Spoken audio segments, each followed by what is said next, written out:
30 sekundda pul bloklaringizni yechib tashlaymiz. Qani ketdik. Bu praktika va bu on osti dasturlaringizga ta'sir qiluvchi neyron hujayralaridagi dasturlarni o'zgartiruvchi texnika. Men Gulnora Sobitova bilan buni boshladik.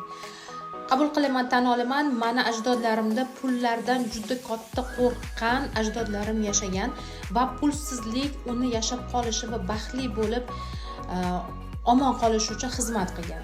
Men uni bilaman va qalbimdan unga joy beraman. Qabul qilaman, tan olaman, pulni yo'qligi meni ajdodlarimning qaysidir qismlariga, qaysidir ajdodlarimga foyda bo'lgan va puli yo'qligi uni uzoq umr ko'rishiga xizmat qilgan.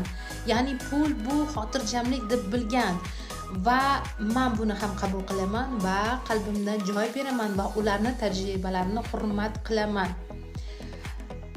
Shu bilan birgalikda men bu dasturlarni boshqa ishlatmayman, bu dasturlarni men qo'yib yuboraman, ammo qabul qilaman ularning dasturlarini. Men so'z beraman, men ularning avlodini davomchisi bo'lib qolaveraman va ularning avlodi oilasiga kiraveraman, lekin bu dasturlarda boshqa yashamayman. Qanaqa his qilyapsiz o'zingizni? Mana shuni 10-15 marta qaytaring. Albatta kommentariyaga fikrlaringizni yozib keting.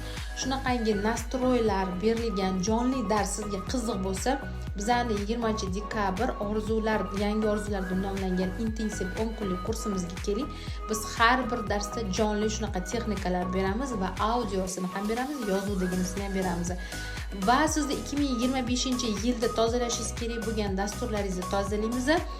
Va nafaqat pul, balki munosabat, hamma masalalarni yakunlab 2026-yilga sizni toza holatda tayyorgarlik ko'rsatib olib o'tish uchun ushbu kursni yaratyapmiz.